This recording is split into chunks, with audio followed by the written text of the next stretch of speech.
Орой мэдрэг үзэгчдээ тавлаг сайхан марцгааж байна уу? Монголын мэдээг хамтлаг цагийн хүрэлт мэдээллийн хөтөлбөрөөр эхэлж байна. Эхлээд зарим мэдээний товч агуулгатай танилцгаана уу.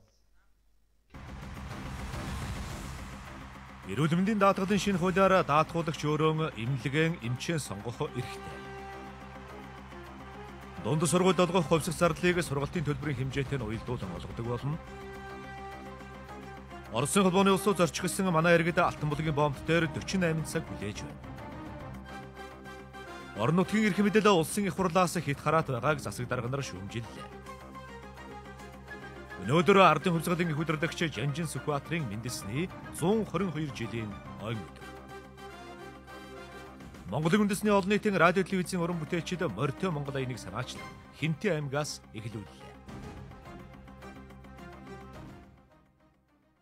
Шинэ 7 хоногийн эхний өдрийн цагийн хүрэлт мэдээллийн хөтөлбөрөөр харьцангуй олон хүний амьдрал ахуйд хамааралтай мэдээллээр эхлэж байгаа юм а. Иргэний эрүүл мэндийн даатгалын тухай хуулийг шинжилэн баталсан. Хууль ирэх 7 дугаар сарын 1-ээс мөрдөгдөж эхэлнэ. Энэ хуулиар иргэд эмнэлгийн тусламж үйлчилгээг өөрийн хүссэн эмнэлгээс авах боломж нээгдэж байна.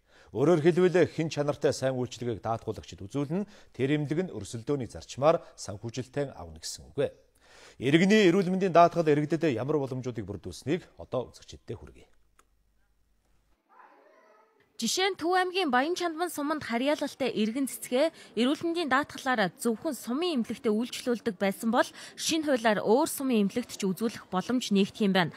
Мөн хөнгөлөлттэй эм авахдаа өрх сум багийн эмнэлгээр хязгаарлагдахгүй аймаг дүүргийн амбулаторийн төрөлжсөн мэрэгжлийн эмчийн бичсэн жороор хөнгөлөлттэй олгох эмийг худалдан авч болно.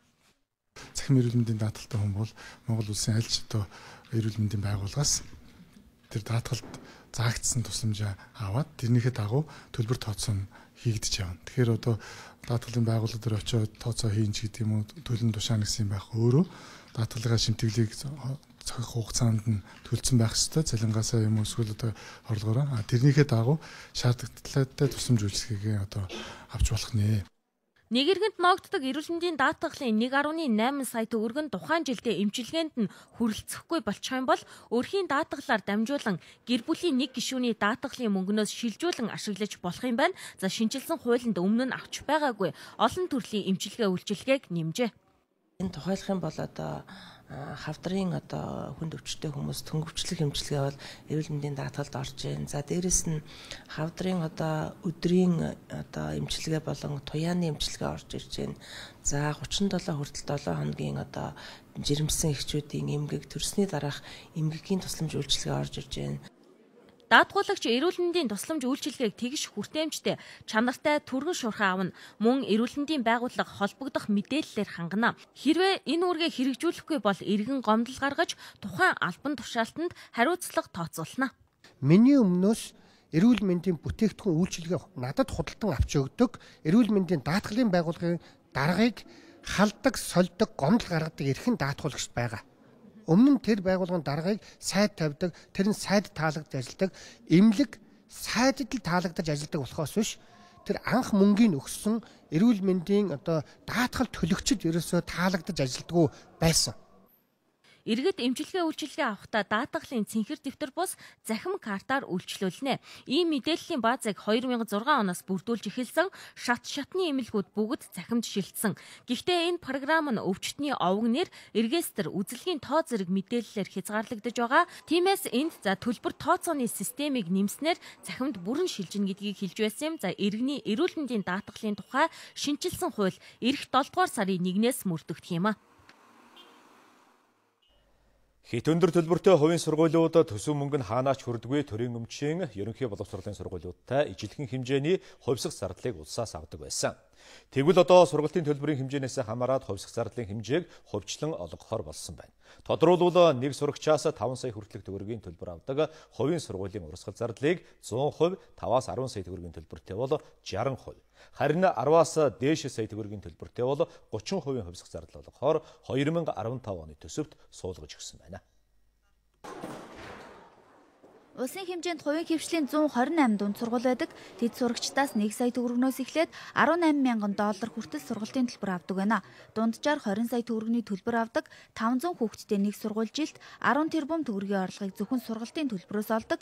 Дээр нь нэмээд 700 саяас 1 тэрбум хүртэлх хэмжээний хувьсах зардлыг төрөөс авдаг байсан. Харин 2015 оны төсөвт сургалтын төлбөрийн хэмжээнд нь тохируулан 3 ангиллаар хувьсах зардлыг олгоно.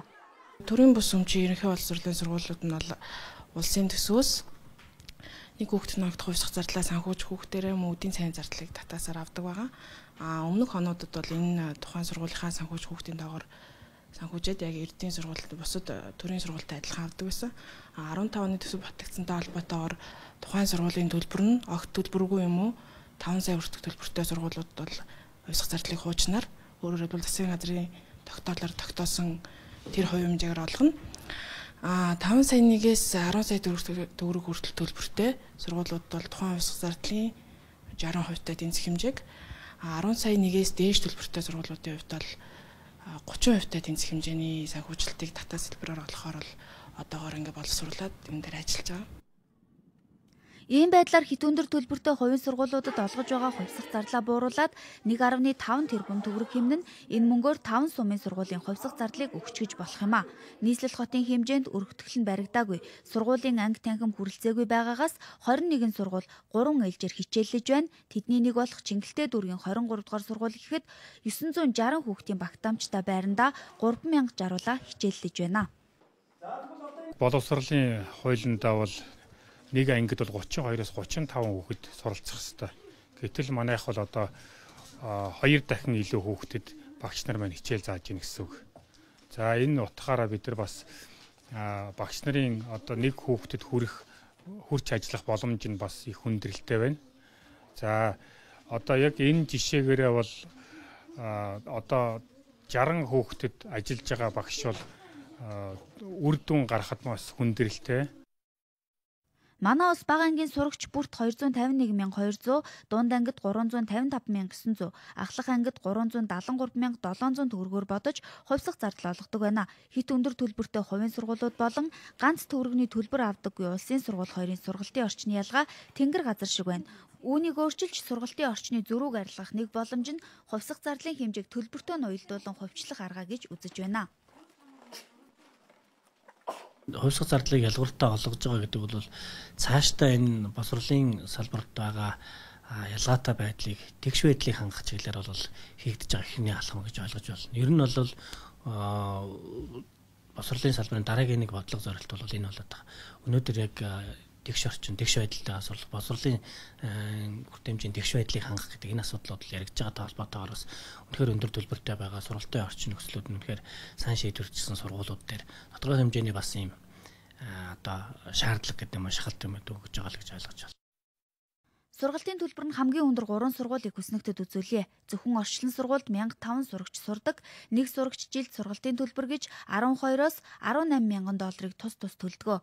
Өөрөөр хэлбэл улсаас олгож байгаа хувьсах зардлыг хэрэгтэй газарт нь зарцуулах зохицуултыг эхний ээлжинд ийхүү хийж байна. Хамгийн гол нь энэ өндөр төлбөрийг гаргаад өгөх боломжгүй жирийн айлын хүүхдүүд улсын сургуульд сурдаг.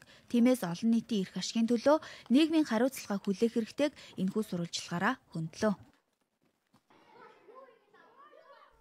Өнгөрсөн жилээс манай улс Оросын холбооны улстай харилцсан визгүй зорчдог болсон. Тиймээс энэ жил манай улсын иргэд сар шинийн баярын өмнө бүгд найрамд Хятад ард улсын 90 хотоос дутуугүйгээр хойд хөршлөө зорчих нь ихссэн байна. Энэ жил өрөвлийн ханш бараг 2 дахин суларсан учраас Орос улсад барааны үн хямд байгаа. Тиймээс Хятад хотод очиж худалдаа 8 их сонирхолтой иргэдийн урсгал эрс нэмэгдэж, Алтан булгийн хил дээр маш их хэмжээний дараалал үүсэж байна. Энэ асуудлыг шийдвэрлэх зорилгоор өнгөрсөн Бямгаригтай гадаад хэргийн сайд Алтан булаг бомтуулан Хятад хотод ажилласан байна. Алтан булагт хил орчимд хоногтоо 200 машин дараалал зогсож, нэг машин 48 цагийн дараа хил нэвтэрч байна. Ийм удаан хугацаагаар машин дотор сууж дараалал хүлээх нь иргэдэд хүндрэлтэй байгаа тухай ингэж тайлбарлаж байна. Дөрөвдөд ирсэн машин дөнгөж одоо орох гэж байгаа жишээтэй ер нь тиймэрхүү байдал айгүйх ажиглагдаж байна. Ер нь бол нөхцөл байдал айгүй хүнд байна. Оросод 24 цаг авж байгаа боловч одоо энэ машин тэрэг гарч байгаа хүн ер нь 5 машин л гарч ирнэ. 2 онцлоо. 48 цаг болсон. Одоо дахиад энэ өглөөлж ингэж хүлдэж өгөөл зогсож идэг. Одоо тийм шууршир яа заавал тийг зогсох шаардлага байсан юм уу? Эсвэл заавал визгүй болгодог гэдээ ингэж уух хэрэгтэй. Эсвэл визтэйгээ байсан бол ингэж хүмүүс ард түмчин бас энэ дэрж уягдахгүй л байх гэсэн баг л та. Өчтөр өглөөний 4 цагаас хойш зогсож. Тэгэд одоо амар штэ очир нь бол. Нэг зогсоолохгүй л угаасаа цаансан зогсоолохгүй энэ ч одоо юу вэ? Бараг одоо ингэж хэдэн цаг болж байгаа? 11 цаг. Бид нараа бараг 5 цаг гэхэд гарах юм уу? Тийм л ш. Мөнгө төгрөг тэгээд бүх юм ба шүү дээ. Өдөр шинэгүй бензин нормалдж जैन би ингээл энэ зогсоо зайгүй нормалдж тонж шүү дээ. Шөнийн 24 цагт нормалдж. Тэгэхгүй л энэ чинь хөлдөөж алчих гээд гүйтэн байна. За гадаа бол хил нэвтэрч Орос албаны улс руу зорчих хүсэлтэй иргэдийн очир дараал маш их байсныг та бүхэн одоо харсан. Гэтэл одоо хилийн шалган нэвтрүүлэх байранд одоо иймэрхүү ил хөвөл байдалтай байна. Энэ нь бол одоо Монголын хил гайлын байгууллагын ажилтны албан агчтай холбоотой асуудал биш. Энэ нь Оросын хилийн шалган нэвтрүүлэх байгууллагын үйл ажиллагаатай шууд холбоотой гэдгийг гайлын ажилтнанд хэлж байгаамаа. Энэ нөхцөл байдлыг шийдвэрлэхийн тулд гадаад иргэн сайд Буриадын Хяг хотод очин Орос албаны улсын холбогдох албаны хүмүүстэй уулзалт хийж дээрх асуудлаар санал солилцлоо. Орос албаны улс бол төрийн босоо удирдлагатай, тиймээс орон нутгийн засаг захиргаанд энэ талаар яг шийдвэр гаргах төвчний эрх мэдэл байдаггүй юм байна. Тиймээс засгийн газрын төвшөнд энэ асуудлыг шийдэх шаардлагатай байгаамаа. Гэт гадаад яамны хашугмаар бас ярилцаад одоо бас цааш нь үргэлжлүүлээд ярилцаад аль болох одоо ойрын хугацаанд одоо энэ асуудлыг засахтай. Одоогор бол бас гайгүй шүү дээ. Өвлийн цаг энэ хүүтэн маань 30 градусын хүүтэнд байж хатал одоо ийм байж нэгдэг чинь зам боллоо одоо сургуулийн амралт эхлэе. Энэ үед бол одоо байдал ихээхэн одоо хэцүү болох нэ тий. Энэ дээр бол одоо бэлтгэлтэй байя гэсэн ийм асуудлыг ярилцж байна.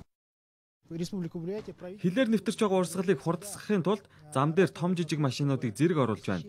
Мөн бага аврын машины 2 ч замыг шинээр барьж байгаа. Бид мэдээж аль болох хил дээр жолооч нараас шаарддаг бичиг баримтын тоог багасгаж түргэн шуурхаа болгох талаар ярьж байна. 2015 оны 1-р сарын байдлаар нийт 23 мянган гаруй иргэд хилээр нэвтэрч иргэдийн урсгал 88.5% нэмэгдсэн байна. Энэ нь цаашид өсөх хандлагатай байгаа гэж албаныхан хэлж байсан. Цагаан сарын бэлтгэл ажлаа хангах зорилгоор хил гарах иргэдийн урсгал ачааллыг улам ихсгэж байгаа учраас бомбын нэвтрүүлэх чадварыг маш яаралтай сайжруулах хэрэгтэй байгаа. Тиймээс Хягтад болсон уулзалтын үеэр Буриадын талд манай төлөөлөгчид албан бус санал хүсэлт тавьсан юм а. Хэн шалгалтын үйл ажиллагаа сайжруулаач гэдэг саналыг тавьсан байгаа. Хариуд нь бид бүхэн одоо том тэрэгний автомашины жолооч нарыг визгүйгээр хил нэвтрүүлэх тэр одоо харилцсан тохиролцсон нөхцөлийг одоо санал болгосон. Тэгэхээр ер нь хил нэвтрэх үйл ажиллагаас илүү сайн болох байхаа гэж бид бүхэн үзэж байна. Визгүй болсон нь хоёр орны иргэдийн хувьд аль аль талдаа хэрэгтэй шийдвэр болсон ч бас сөрөг тал гарч байгаа тухай мэдээлэл байна. Хилээр сум мансууруулах бодис эмийн бүтээгдэхүүн, хуурамч валют, байгалийн баялаг нууцаар нэвтрүүлэх зэрэг зөрчлүүд шөнийн цагаар их гарах болжээ. Энэ тухай Орос албаны улсын талаас албан захидлаар хүсэлт ирүүлж байнгын санал солилцож байгаа гэдгийг албаныхан хэлж байсан. Цаашид хил дээр үүсэж байгаа энэ бүх асуудлыг шийдэхийн тулд энэ жил төлөвлөгдсөн хоёр орны засгийн газрын түвшний уулзалт хэлэлцээнүүдийн үеэр дээрх асуудлыг нухацтай хөндөж ярих шаардлагатай гэж гадаад иргэн сайд Пүрвсүрэн хэлж байсан юм а.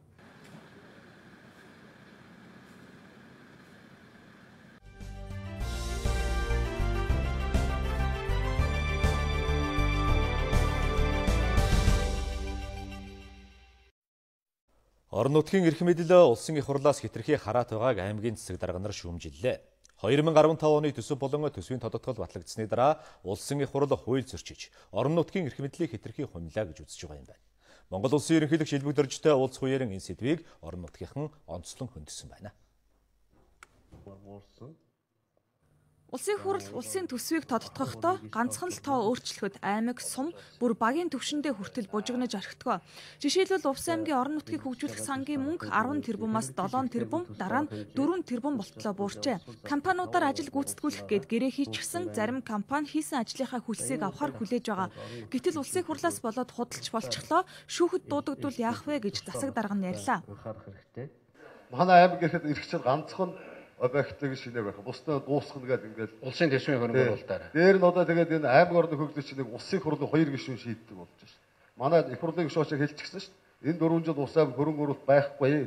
Хөгжил 4 жилээр хоошоо шүү гэ. Одоо тэрийг их хурлаар харуулчлаа бид нар. Тэгээд 2 аймаг их хурлын гишүүнтэй гишүүнээр аймаг хөгжил байдгүй. Хуульчилсан мөнгөө өөрөө өгөхгүй. Тэгээд бид нар хуулийн дагуу үйл ажиллагаа хийсэн.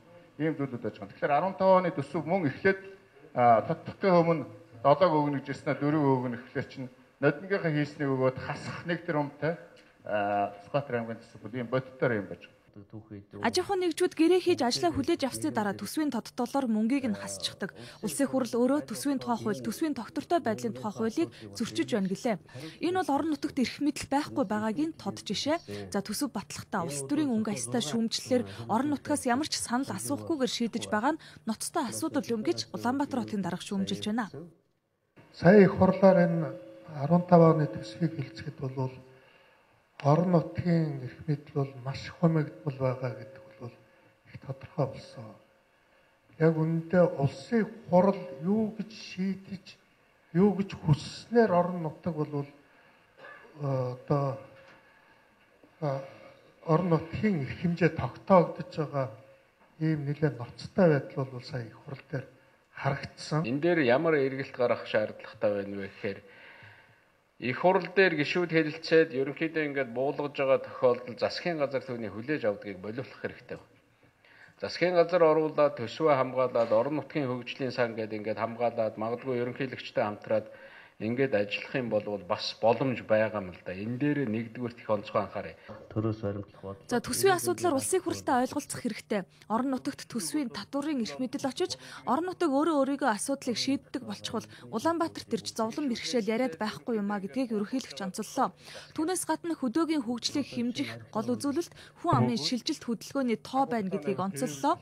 Ажлын байр бий болж аятаа таатай амьдрах орчин хаана гарч байна гэдгээс орон нутгийн хөгжил харагдах учраас цаашид энэ үзүүлэлт аймгийн засаг дарга нарын ажлаа дүгнүүлэх гол шалгуур байна. Цаг гаргаж өгөх юм бол эрүүл мэндийн Өнөөдөр Монгол Ардын намын бүлэг хуралдаж засгийн газар хямралаас гарах төлөвлөгөө боловсруулах хэрэгтэй гэж үзжээ. Төлөвлөгөөнд төсвийн болон мөнгөний бодлогын чиглэлээр тодорхой саналыг Монгол Ардын намын бүлэг дэвшүүлж байна.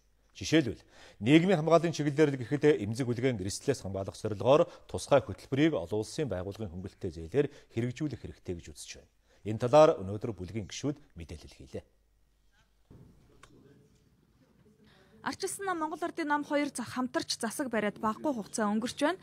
2 нам хамтарч засаг барих 2016 оны 6 дугаар сар хүртэлх хугацаанд эдийн засгийн хямралаас гарах төлөвлөгөө байх хэрэгтэй гэж Монгол Ардын намын бүлэг үзэж байгаа юм байна. Хамтарсан засгийн газар маань байгууллагуудад хэдийгээр одоо сар гаруй 2 сарын хугацаа болж байгаа ч гэсэн одоог бол засгийн газраас энэ хямралыг давах хөтөлбөр төлөвлөгөө улсын хурлаар жишггүй байна. Ийм учраас энэ хямрал давах хөтөлбөр төлөвлөгөөг хурдан боловсруулах гэсэн шаардлага нэгдүгээр тавь, хоёрдугаарт нь энэ хямралыг тавихад Монгол Ардын намын бүлэг өөрийнхөө одоо санаачлаа гаргаж Монгол улсын ерөнхий сайд өнөөдөр одоо хөрвүүлэхээр болж байгаа. За Монгол Ардын намаас санал болгож байгаа төсвийн бодлогын хүрээнд төсвийн хөрөнгөөр бараа үйлчлэгээ худалдан авахдаа үндэсний үйлдвэрлэлийг дэмжин, за төрийн байгууллагын ажил үйлчлэгээний давхардлыг арилгаж нэгтгэх замаар оновчтой бүтц бий болгоно. За мөн бондын төлбөрийг төлөхөд чиглэсэн нөөц сан бүрдүүлнэ гэх зэрэг саналыг тусгасан байна. Харин мөнгөний бодлогын хүрээнд Монгол банкны бодлогын хүү нэмэгдүүлэхийг хязгаарлах хэрэгтэй гэж үзжээ.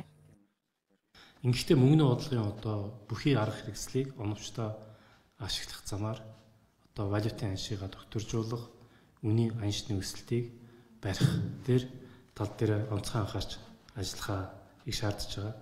За энэ өнөөдрийн хямралт байдлыг бий болгосон энэ үн докторжуулах хөтөлбөрүүдийг зогсоох, хөтөлбөрийн хүрээнд олгогдсон хөнгөлөлтөө зээлүүдийг буцааж одоо төлөвлөх юм шаардлагыг тавьж байна. За мөн хууль эрх зүйн хүрээнд өөрчлөлт хийж Монгол банкны ерөнхийлөгчийн хязгааргүйгээр мөнгө хэвлэж эдийн засгт оруулдаг энэ эрхийг нь хязгаарлах шаардлагатай гэдгийг саналыг мөн оруулж байна.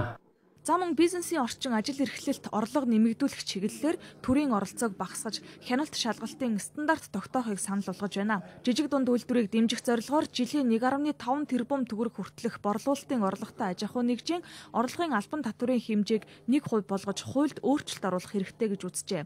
Хямралын үед ажлын байр нэмэгдүүлсэн эсвэл хадгалж үлдсэн тохиолдолд мөн татварын хөнгөлөлт үзүүлдэг, хувийн хөвшлээ дэмжсэн хамтарсан төлөвлөгөө хэрэгжүүлэе гэж засгийн газарт санал хөрвүүлж байна.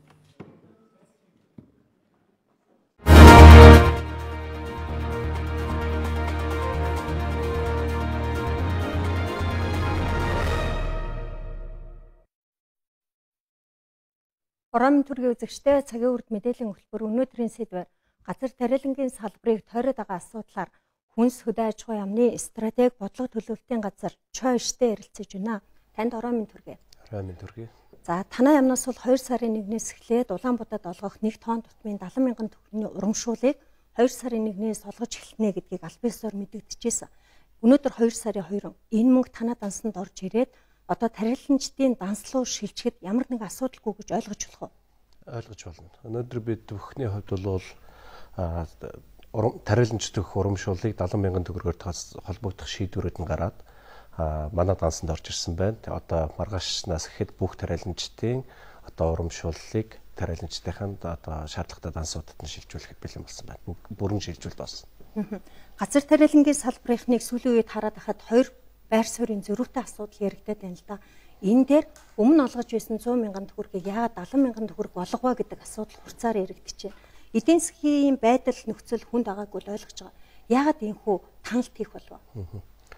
Нэгдүгээр ер нь та бас илэрхийллээ. Ер нь улс орны эдийн засгийн байдал нэлээд хүндрэлтэй байгаагаа ялангуяа энэ орлого бүрдүүлэх тал дээр үүнийг сэргийлэх зорилгоор бол бас улсын төсөв тавигдсан байгаа санхүүжилтээс бол огт 1 төгрөгч хасаагүй. Яагаад гэвэл зэрэг 25.3 тэрбум төгрөг туссан. Улсын төсөв дээр бид нэр саяны төсвийн татгалаар нэмэгдүүлэх санал төхөрүүлсэн боловч бас хараахан шийдвэрлэж чадсангүй улсын орлого бүрдүүлэлттэй холбоотой. Ингээд нийт хураан авсан ургацын хэмжээ бас өнгөрсөн жил нэмэгдсэн байгаа. Энэ бол маш сайн үзүүлэлт.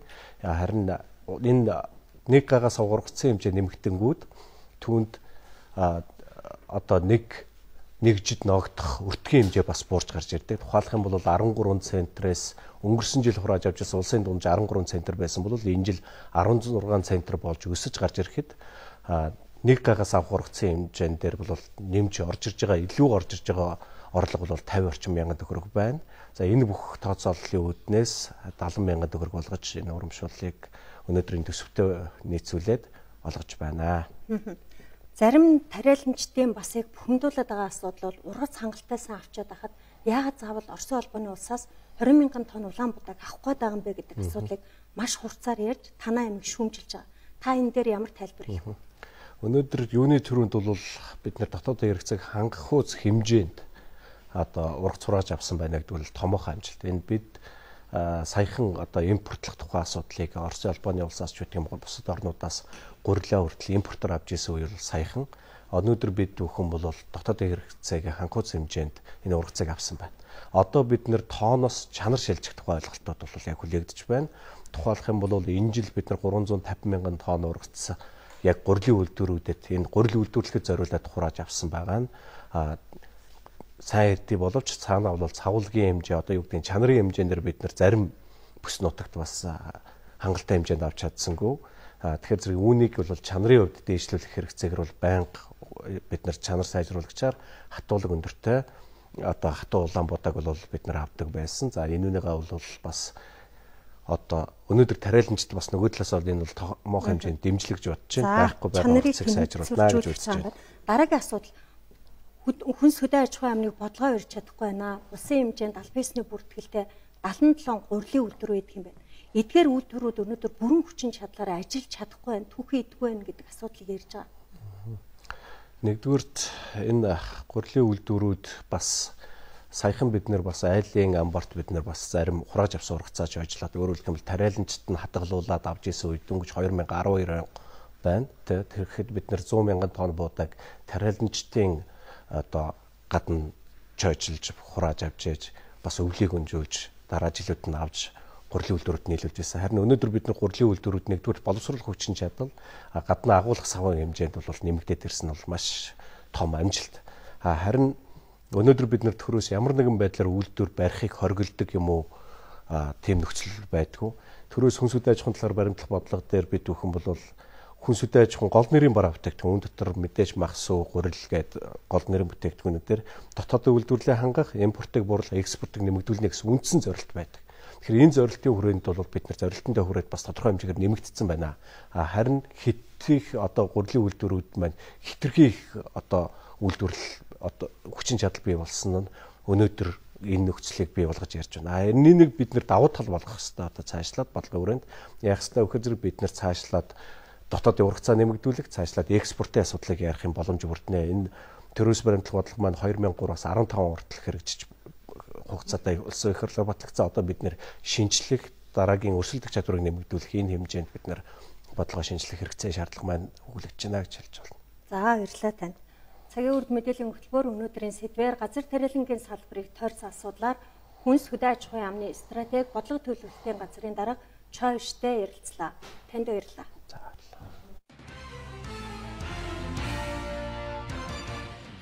Ахмадуудын тэтгэврийн зээлийн хүүг бууруулах боломж байгааг шудраг хүү хөдөлгөөнийхэн мэдээлээ. Ахмадуудын тэтгэврийн зээлийн хүүний 6% нь арилжааны банкуудын ашиг болдог гэсэн тооцоо судалгааг хэд хийсэн байна. Тэтгэврийн зээлтэй байгаа ахмадуудын зээлийн үлдэгдэл 350 гаруй сая төгрөг байгаа. Хэрвээ зээлийн хүүг сард тэг 10.3-аас тэг 10.5%-аар бууруулчихвал ахмадуудын тэтгэврээс 18 сая төгрөг хэмнэх боломжтой. Шудраг хүү хөдөлгөөнийхэн болон ахмадуудад тэтгэврийн хүүг бууруулах боломжтой гэж үзсэн учраас энэ сарын 5-ны өдөр Монгол банкны гадаа жагсаж өөрсдийн дуу хоолойгоо хүргэх юм байна. Нэг төгрөг Цэгком сайтаар дамжуулан автомашин худалдан авахаар захиалга өгсөн 130 гаруй иргэн тэрбум төгрөгөөр хохирчээ. Нэг төгрөг Цэгком хаягийг Гүмбээс Дэлхийн тамга Алтан самураа гэсэн 3 компани ажилуулж байсан. 2013 оноос хойш гэрүүлийн гэгдэх эдгээр компаниар дамжуулж иргэд гаднаас автомашин захиалсаж өнөөдрийн хүртэл ирээгүй байна. Мөн тэд нэг төгрөг Цэгком хаягаас гадна Автожапен Цэгком хаягаар захиалга авч байжээ. Хохирсон иргэд доод тал нь 6 сая, дээд тал нь 120 сая төгрөгөөр алдсан байна. Онлайнаар хилийн чандаас бараа бүтээгдэхүүн захиалах нь эрсдэл өндөртэй учраас иргэд нарийн судалж шийдвэр гаргах нь чухал гэдгийг хохирогчид анхааруулсан юм а. Нийслэлийн удирдлагын зөвлөлийн ээлжид хуралдаан өнөөдөр боллоо. Хуралдаанаар Улаанбаатар хотын эдийн засгийн хөгжлийн стратеги батлах тухай Монгол наадам цогцлбор орон нутгийн өмчт аж ахуйн тооцоот үйлдвэрийн газрын 2015 оны хөрөнгө оруулалтын төсвийг батлах тухай хулгайлах гэмтэргээс урьдчилан сэргийлэх ажлыг эрчимжүүлэх тухай асуудлуудыг тус хэлэлцлээ. Сонгон хайрхан дүүргийн 2 дугаар хороо нэг цагийн үйлчилгээний шин төвтэй боллоо. 13,000 орчим хүн амтай тус хороо нийслэлийн хэмжээнд томоохон тооцогддог хороо юм. Тус хорооны хуучин байр өвөлдөө машгүй тэм, хөөгцөн мөөгөнцөр ихтэй байсан. Харин өнөөдөр ашиглалтанд орсон шинэ байр нь тохилог, дулаан, бүх үйлчилгээ нэг дор төвлөрсөн. Төрийн анхан шатны үйлчилгээг илүү хүртээмжтэй, иргэдэд хүргэх боломжтой боллоо гэж тус хорооны ажилтнууд хэлж байлаа.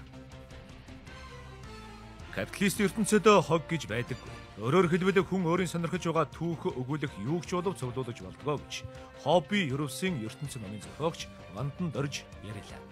Чөлөө цагаан зөв боловсон өнгөрүүлэх хамгийн үр дүнтэй арга болох цуглуулгыг залуу хойч үеийнхэнд ойлгуулж, үн цэнийг нь мэдрүүлэх зорилготой энэхүү номыг бүтээсэн байна. Хүүхэд залуусаа зорилготой, хувийн эмх цэгцтэй байх, аливаад хандах хандлага, түүхийн үн цэнийг мэдэрдэг иргэн болох төлөвшлийг олгохоор зорьсон гэдгийг номын зохиогч онцолж байна.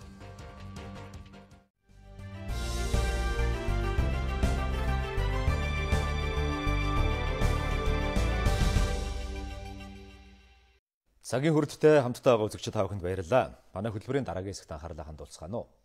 Өнөөдөр их Жанжин Сүхбаатарын мэндэлсэн өдрөө. Олноо Гомбаатар хэмээн алдарсан Жанжин Сүхбаатар Монгол улсын тусгаар тогтнолыг сэргээх, ардын хувьсгалыг ялалтанд хүргэх, орчин цагийн Монгол улсын үндсийг тавихад онцгой гавьяа байгуулсан хүн гэж түүхийн хуудаснаа тэмдэглэгдэн үлджээ. Их Жанжин Сүхбаатарын мэндэлсэн өдрийг жилүүрийн 2 дугаар сарын 2-ны өдөр тэмдэглэдэг уламжлалтай.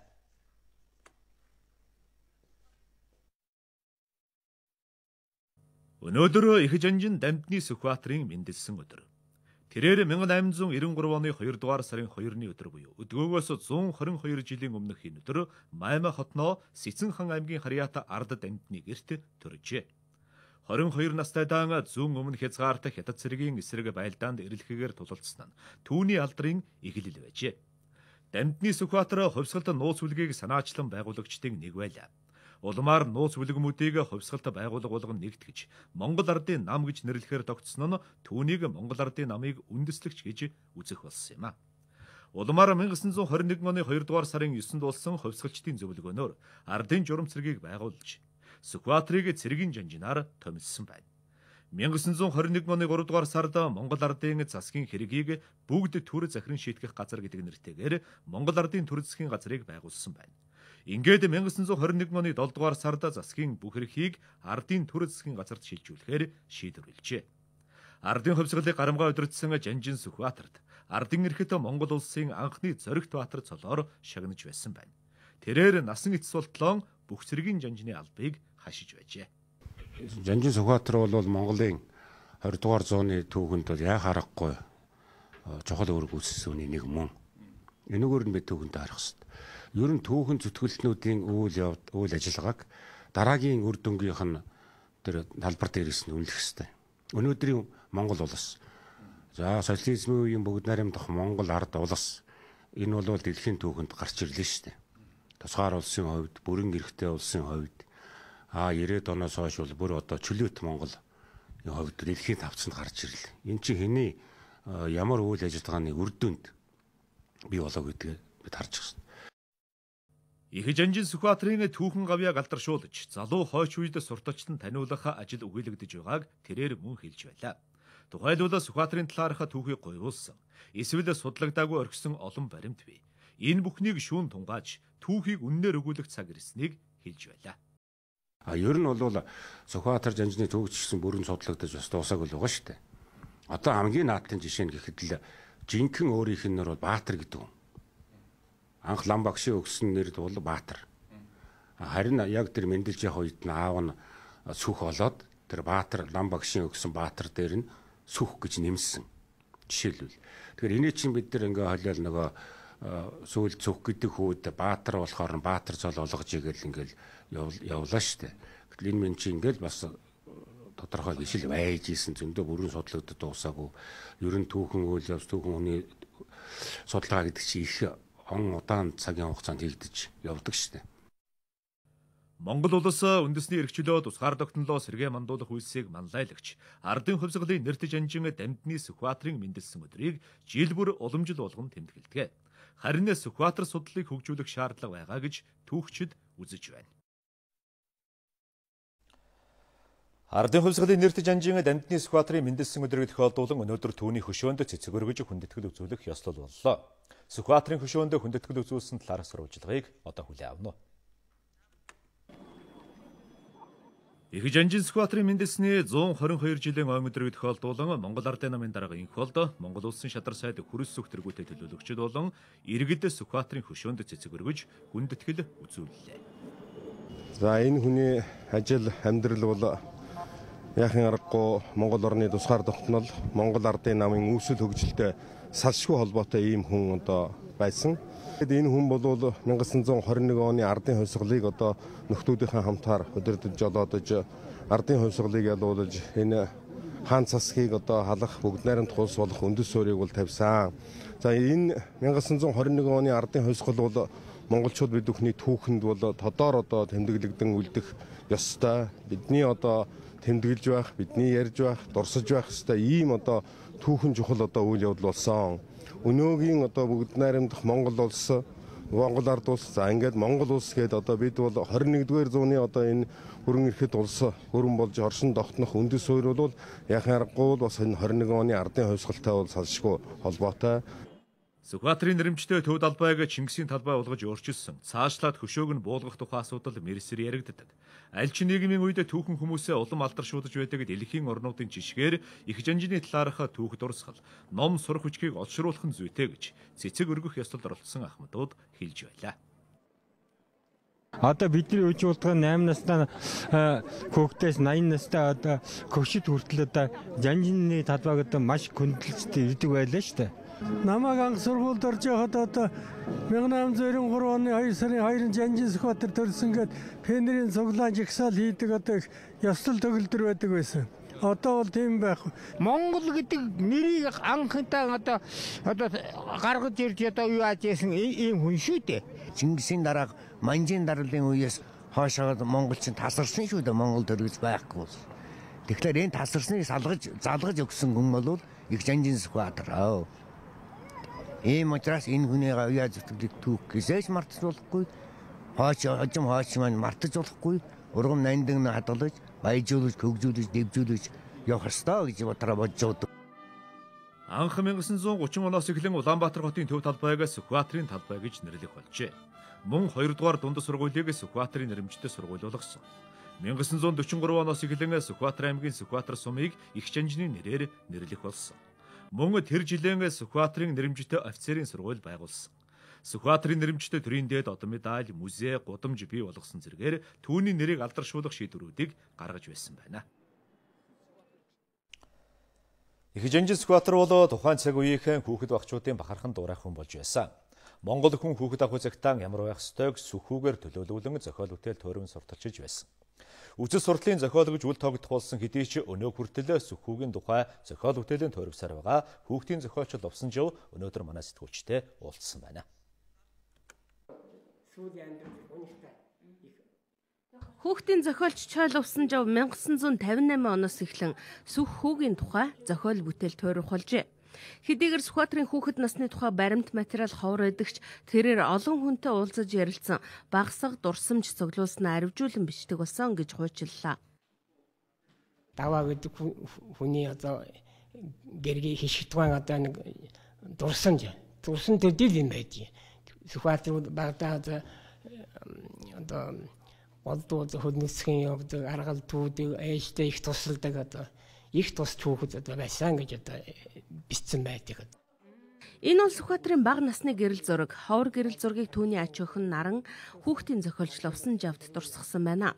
Яг л ийм хүү байсан болов уу гэлтэй Лувсан Жавын зохиолд сүх хүүгийн тусч ухаалаг энэрэнгүй дүрээр буужээ. Хүүхдийн зохиол ховордсон одоо цагт ч гэсэн тэрээр сүх хүүгээр төлөөлүүлэн нүүдэлчин монголчуудын ахуй соёл ахас ихсээ хүндлэх ухаан ажил хийхийн ашиг тусыг хүүхдүүдэд ойлгуулахаар бичин тойрогсаар байгаа гэлээ.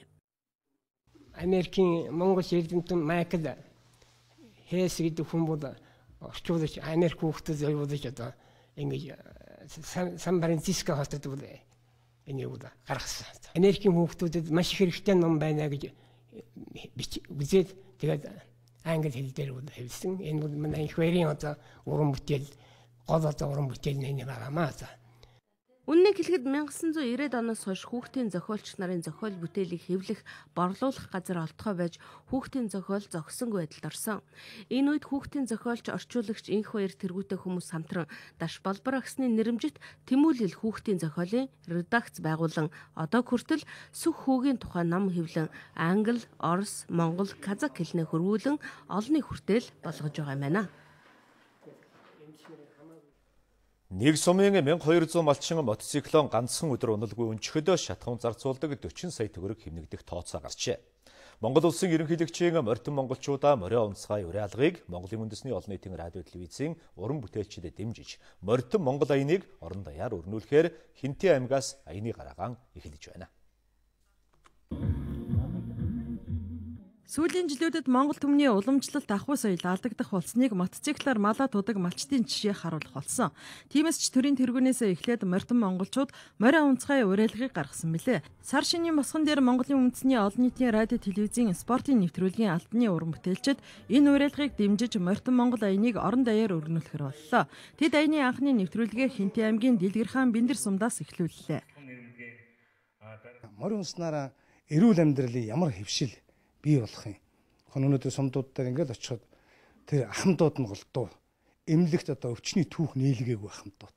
Насаараа 80 гарсан, 90 өгсөн, 70 гарсан тэр ахмадууд эмнэлэгт одоо өвчний түүх нээлгээгүй гэд яриа явж байгаа. Монголын ард түмэн тав хүнийг мөн одоо ингээд морион унаж эмэйл дээрээ одоо эрүүл монгол хүн бий болохын төлөө эрүүл монгол хүнийг төлөвшүүлэхийг уриалж байна. Морьтойгоо байхад монгол хүн бие эрүүл дээр нь эдийн засгийн хэмнэлтэд амьдрах боломжтой. Спортын нэвтрүүлгийн албаны уран бүтээлчид Монгол адуу, Монгол ёс заншил уламжлалаа дээдэлсэн 5 сурал нэвтрүүлгийг бэлтгэн үзэгчдэд хүргэх юм байна.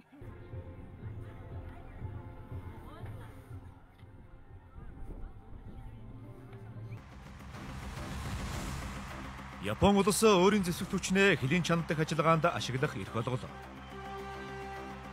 Йорданы нисгчийн хувь заяа хаашаа ирэх нь одоогоор тодорхойгүй байна. Грекийн удирдагчид өрийн асуудлаа шийдвэрлэхээр Европ улсын нөлөө бүхий орнуудтай хэлэлцээ хийж эхэллээ. Унгарчууд Ангела Меркелийн айлчлалыг дэмжиж, харин Путиний айлчлалыг эсэргүүцэж байгаагаа илэрхийлж жагслаа. Тайландд улсын дэлбэрэлтийг дотоод улс төрийн үйл явдалтай холбоотой гэж үзэхгүй байна.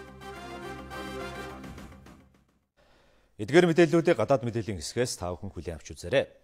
Террористууд Японыг айлган сүрдүүлж олон улсын терроризмтай тэмцэхтэй холбоотой байр суурийг нь өөрчлүүлж чадахгүй гэж Японы ерөнхий сайд Шинзо Абе өнөөдөр хийсэн мэдээлэлдээ онцлон тэмдэглэсэн байна. Лалын улс бүлэглэлийнхэнд барьцаалагдсан Японы сэтгүүлч Кенжи Готог хятаврагчид цаазаснаа мэдээсний дараагаар ерөнхий сайд Шинзо Абе мэдээлэл хийхдээ ийхүү онцолжээ. Тэрээр мөн лалын улс бүлэглэлийнхний гарт Японы иргэд амиа алдсанд гүнээ харамсаж байгаагаа илэрхийллээ.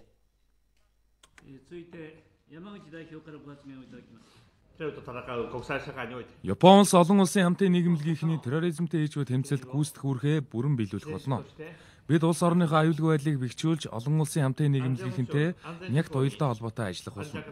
Энэ бол терроризмтэй тэмцэх цорын ганц арга зам гэж би үзэж байна. Бид энэ хэрэгтэй холбоотойгоор террористуудад буулт хийх ёсгүй. Энэ хэрэг олон улсын хамтын нийгэмлэгийн хүрээнд терроризмтэй тэмцэх бидний хүчин чармаалтанд саад учруулах ёсгүй. Западын ерөнхий сайд мөн хилийн чанд дахь иргэдийн аюулгүй байдлыг хамгаалах чиглэлээр илүү их зүйлийг хийх болно хэмээн амласан юм. Түнчлэн улс орны дотоодод террорист хадлага гарахаар сэргийлж, таслан зогсоох зорилгоор Япон руу нэвтрэх цэгүүдэд болоод стратегийн гол байгууламжуудаа аюулгүй байдлыг чангатгах арга хэмжээ авахаа мэдгдсэн юм а. Ерөнхий сайд Шинзо Абе хүмүүнлэгийн дэмжлэгүүдэд түүний дотор ойрхон орнодод үзүүлэх хүнсний болоод эмнэлгийн тусламжаа нэмэгдүүлэхээ илэрхийлсэн байна. За тэрээр өнөөдөр мөн парламентын доод танхимын төсвийн хорооны хилцүүлэг дээр Япоос лалын ус бүлэглэлийн эсрэг агаарын цэргийн ажиллагаанд оролцохгүй төдийгүй логистикийн дэмжлэг үзүүлэх төлөвлөгөөг баталсан байна. Гэхдээ хилийн чанд дахь иргэдэд хамгаалахад өөрийгөө батлан хамгаалах хүчнийг ашиглах эрх олгох өөрчлөлтийг хууль тогтоомжинд оруулахыг санал болгосон байна. За сайхны хүртэл Японы үндсэн хуулиар зэвсэг түвшнийг хилийн чанд дахь ажиллагаанд оруулахыг эрс хориглодог байсан юм. За харин өнгөрсөн оны 7 дугаар сард Япон улсад болоод тус улсын хүн амд аюул шууд занал хийсэн тохиолдолд зэвсэг түвшнийг хилийн чандад ашиглахыг эрх баригчдад зөвшөөрөхөөр болгон үндсэн хуулийн заалтыг өөрчилсөн билээ. За гэсэн ч лалын ус бүлэглэлийнхэнд Япон иргэд барьцаалагдсан хэрэг энэ шалгуурт багтаагүй нь барьцааны хүмүүсийн хувь заяанд нөлөөлөх боломжийг хязгаарлаж байсныг ажиглагчид энэ үеэр тэмдэглэж байна. За энэ хооронд Йорданы эрх баригчид лалын ус бүлэглэлийнхэнд барьцаалагдсан нисгчээ судлахын тулд бүхий л хүчин чармаалтаа гаргаж байгаагаа мэдэгдсэн байна. За тэд лалын ус бүлэглэлийнхний барьцаанд нь байгаа нисгч амьд байгааг батлуул тус улсад цаазаар авах ялаар шийдэгдсэн Иракийн террорист бүсгүй Сажид аль-Ришавыг суллахаа дахин амласан байна. Йордан нисгэгчийн аав мөн өчигдөр хэвлэлийн баг хурал хийлгэж лалын ус бүлэглэлийнхнээс хүүгээ суллахыг хүссэн байна. Тэрээр Йорданы эрх баригчдаас далайн эд даврагчид хийж буй яриа хэлцээгээ илүү нээлттэй шуурхай болгохыг уриалсан байна. Йорданы нисгэгч Муаз аль-Касасбен өнгөрсөн оны 12 дугаар сард Сир дэх лалын ус бүлэглэлийнхний байрлалд агаарын цохилт өгч яваад онгоцыг нь сөнөх үед амьд гарч чадсан ч инхүү барьцаалагдсан юм а. Грекэд өнгөрсөн сарын 25-ны ээлжид ус сонгуульд ялалт байгуулсан Сиреза намынхны эмхлэн байгуулсан засгийн газар хүн хямралын үед еврогийн бүсээс алдахгүй тулд тусламж дэмжлэг үзүүлсэн олон улсын зээлдэгчтэйгэн яриа хэлэлцээ хийх хилцээнд шуурхайлан орлоо. Грекийн сангийн сайд Янис Варафуксенэ зорилгоор Францад айлчилж байгаа бөгөөд Франц дахь яриа хэлэлцээ нь харьцангуй амжилттай болсонд тооцогдож байна. За Францын засгийн газар Грекийн өрийг бүрэн тэглэхийг огтхон ч хүсэхгүй байгаагаа илэрхийлсэн ч тус улсыг дампуурлаас аврахын тулд өр төлөх хугацааг нь хойшлуулах, тодорхой хувийг нь хүчингүй болгохыг хүлээн зөвшөөрч байгаагаа илэрхийлсэн байна. Бид Гректэй яриа хэлцээ хийхэд бэлэн. Бидний нэгдсэн хүсэл сонирхол бол Грекийг еврогийн бүсэд үлдээх явдлаа. Тиймээс Грекийн шинэ засгийн газарт шинтгэлийнхээ хөтөлбөрийг Европын түншүүдэд танилцуулах цаг хугацаа олгох нь зүйтэй.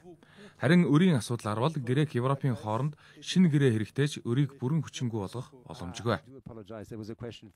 Грекийн сангийн сайд мөн тус улсад олон улсын ээлжид зээл тусламж хэрэггүй. За харин өмнө нь авсан үр зээлийг тус улсын эдийн засгийн өсөлтөд уялдуулан барагдуулах ёстой гэж үзэж байгаагаа тайлбарласан байна. Өмнө нь авсан зээл тусламж грекчүүдийн хувьд хүнд ачаа болж байна. Энэ үр зээлийн хараат байдлыг эцэс болгох гэж биднийг сонгосон. Бид Еврогруп, Европын төв банк, олон улсын валютын сантай хэлцээхэд бэлэн байгаа ч гурвал гэсэн форматаар тэдгээрийн төлөөлөгчтэй хэлцээ хийхийг хүсэхгүй байна.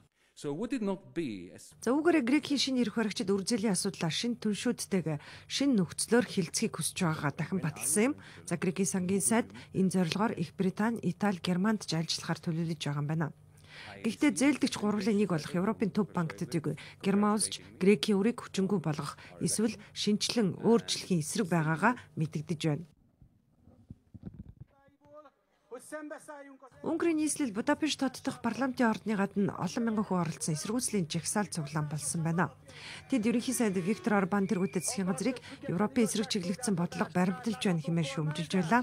Жагсагчид засгийн газраас Оросын талыг баримтсан бодлогоос татгалзаж Европын албаны зарчмуудыг дагахыг шаардаж байсан юм а. Тэд Будапештэд Германы канцлер Ангела Меркель айлчлан ирэх гэж байгаатай холбоотойгоор энэхүү эсэргүүцлийн ажиллагаагаа зохион байгуулсан юм. За мөн 2-7 хоногийн дараа Унгарт Орос улбаны улсын ерөнхийлөгч Владимир Путин ч айрлах гэж байгаа юм. Үүнтэй холбоотойгоор жигсагчид Меркелийн ажилтлыг дэмжиж Путиныхыг эсэргүүцэж байгаагаа илэрхийлж байлаа. Сүүлийн үед Украиний хямралд амжирахын хэрээр Унгарын барууны төв засгийн газар Оросын талыг дэмжсэн байр сууриа илэрхийлэх болсонд Европын холбооны гишүүн орны эрх баригчид ихээхэн түгших болсныг энэ үеэр хэвлэлүүд сануулж байлаа. Бид та бүхэндээ редактор Төвшин Жаргалын орчуулан бэлтгэсэн дэлхийн үйл амьдралын мэдээ танилцууллаа. Одоо цаг агарын мэдээ хүлээн авцгаана.